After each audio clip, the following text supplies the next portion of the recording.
আব্দুল্লাহ আল মামুন আপনি লিখেছেন, মোহরে ফাতেমি কি সুন্নাত? দেখুন, মোহরে ফাতেমি এটা সুন্নাত। নবী সাল্লাল্লাহু আলাইহি ওয়াসাল্লাম তার মেয়ে ফাতেমা রাদিয়াল্লাহু তাআলা আনহার জন্য যে মোহর ধার্য করে সেটা সুন্নাত। কিন্তু এটা ছাড়াও মোহরের আরও সুন্নাহ আছে। অর্থাৎ নবী করিম সাল্লাল্লাহু আলাইহি ওয়াসাল্লাম তার স্ত্রীগণের তো মোহর ধার্য করেছেন, মোহর দিয়েছেন। সেক্ষেত্রেও তো নবী সাল্লাল্লাহু আলাইহি ওয়াসাল্লামের সুন্নাহ সেটাও সাব্যস্ত হবে। ফাতেমা রাদিয়াল্লাহু তাআলা আনহাকে যে মোহরে বিয়ে দিয়েছেন, ঠিক একই মোহরে তিনি নিজে বিয়ে করেননি। সব বিয়ে একেক বিয়ে একেক রকম করেছেন। এজন্য মোহরটি মূলত যার যার সাধ্য অনুযায়ী দিবে। যাকে আল্লাহ তাআলা বেশি সাধ্য দিয়েছেন তিনি স্ত্রীকে বেশি দিবেন, আর যার কম আছে তিনি যেন বেশি দিতে বাধ্য না হন, মেয়ে পক্ষ যেন বাধ্য না করে, সেটা খেয়াল করতে হবে। বাট সুন্নাহ হিসাবে শুধুমাত্র মোহর ফাতিমিকে ফিক্স করা এটা উচিত নয়। ফাতেমা রাদিয়াল্লাহু তাআলা আনহার মোহর ছিল 480 দিরহাম। এই 480 দিরহাম যদি আপনি মোহর দেন, সেটা যেমন সুন্নাত হবে। আবার উম্মে হাবিবা রাদিয়াল্লাহু তাআলা আনহা ছাড়া নবী সাল্লাল্লাহু আলাইহি ওয়াসাল্লামের স্ত্রীদের মোহর ছিল 500 দিরহাম, কারোর ছিল উম্মে হাবিবা রাদিয়াল্লাহু তাআলার মোহর ছিল 4000 দিরহাম। অতএব মোহরের ক্ষেত্রে বিভিন্ন রকমের বর্ণনা নবী সাল্লাল্লাহু আলাইহি ওয়াসাল্লাম থেকে রয়েছে। তবে 500 দিরহামের বেশি হওয়াটাকে অনেক উলামা ইকরাম বলেছেন মুস্তাহাবের খেলাফ, অর্থাৎ অনুত্তম। বাট সামর্থ্য যদি কারোর বেশি থাকে দিতে পারেন, এটা কোনো আবশ্যক বিষয় না যে তাকে এর মধ্যে সীমাবদ্ধ থাকতে হবে। খোলাসা কথা হলো, ফাতেমা রাদিয়াল্লাহু তাআলা আনহার মোহর 480 দিরহাম ছিল।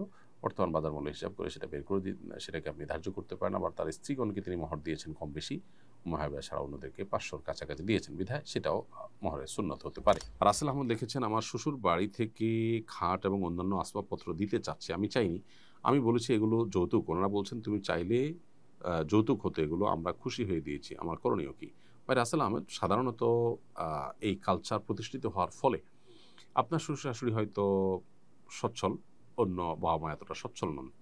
সমাজ এগুলো প্রতিষ্ঠিত হওয়ার ফলে তারাও কিন্তু দিতে বাধ্য হন। এজন্য আপনি বিনয়ের সাথে এটা তাদেরকে বুঝিয়ে ফেরত দেওয়ার চেষ্টা করবেন।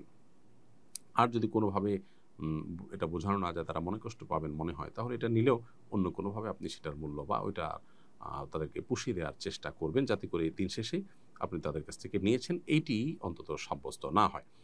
অনেক সময় বাবা মা নিজেরা অনেক বেশি সচ্ছল, তো সেই সূত্রে তারা যদি সচ্ছল হয়ে থাকেন তাহলে সেক্ষেত্রে তারা খুশি হয়ে দিলে এটা নাজায়েজ কিংবা সরাসরি হারাম হবে না। কিন্তু এই কালচার আমাদের সমাজ থেকে বিতাড়িত করা দরকার, না হলে অন্যরা সাফারার হবে, গরিব মানুষরা। সেই জায়গা থেকে আপনার এখানে শক্ত ভূমিকা থাকা উচিত। আপনি শাহিনস ভয়েস এই আইডি থেকে আপনি লিখেছেন, বিয়ে করার পর মেয়ে তার বাবার বাড়িতে থাকা অবস্থায় অন্য ছেলের সাথে চলে গিয়ে কি মোহর দিতে হবে? বিয়ে করার পর মেয়ে তার বাবার বাড়িতে যদি থাকে এবং থেকে সে যদি অন্যত্র অন্য ছেলের সাথে চলে যায় আগের স্বামীর সাথে তালাক নেওয়া ছাড়া, তাহলে সে গুনাহে লিপ্ত সন্দেহাতীতভাবে। কিন্তু এটার কারণে ওই মেয়ের মোহর পাওয়ার অনুপযুক্ত বিবেচিত হবে না।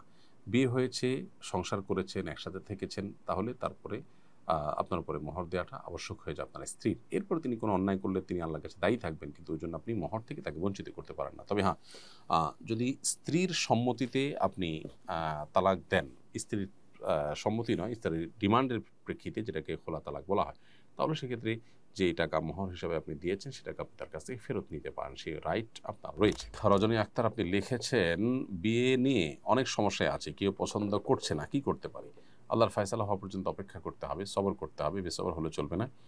আল্লাহর অনেক প্রিয় বান্দা বান্দিগণ আছেন যাদের জীবনে বিয়ে হয়নি, তারা আল্লাহর প্রিয় বান্দা হয়ে দুনিয়া থেকে চলে গেছেন। ইমানদারের সবচেয়ে বড় টেনশনের বিষয় তার আল্লাহ তার উপর সন্তুষ্ট কিনা সেটি, তার আখেরাত তিনি কামাই করে যেতে পারছেন কিনা সেটি। এছাড়া বিয়ে না হওয়ার কারণে অতিরিক্ত দুশ্চিন্তা করা, এটা সন্দেহাতীতভাবে একজন মুসলমানের সাথে যায় না। তিনি সবর করবেন। আর অনেক সময় দেখা যায় আল্লাহ তাআলা পরীক্ষা করেন বান্দাকে। আল্লাহ বলেছেন, ওয়ালানাবলুওয়ান্নাকুম বিশাইইম মিনাল খাউফি ওয়াল জু'i ওয়া নাকসিম মিনাল আমওয়ালি ওয়াল আনফুসি ওয়াস সামারাত ওয়াবাশশিরিস সাবিরিন।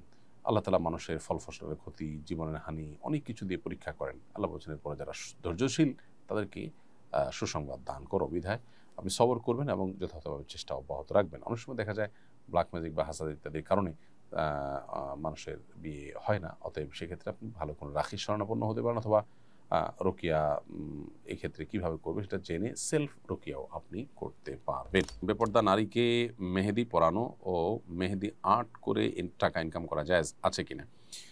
মেয়ে মানুষ মেহেদি পরবেন, এটি জায়েজ আছে মৌলিকভাবে। যাকে আপনি মেহেদি লাগিয়ে দিয়েছেন তিনি পর্দায় থাকবেন, বেপর্দায় করবেন, কি করবেন, এটার দায় অবশ্য আপনার হাতে, আপনার উপরে বর্তাবে না। কারণ ওয়ালা তাজিরু ওয়াজিরাতুন উযরা উখরা, একজনের পাপের বোঝা আরেকজনের উপরে বর্তাবে না। এটি হলো মৌলিক কথা।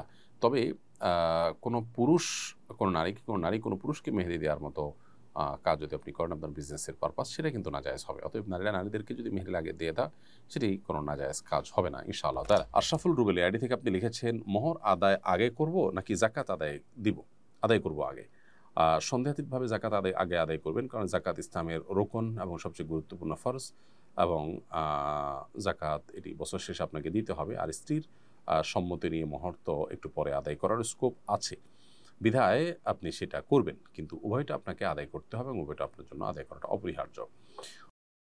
আস-সুন্নাহ ফাউন্ডেশন, উম্মার স্বার্থে সুন্নাহর সাথে।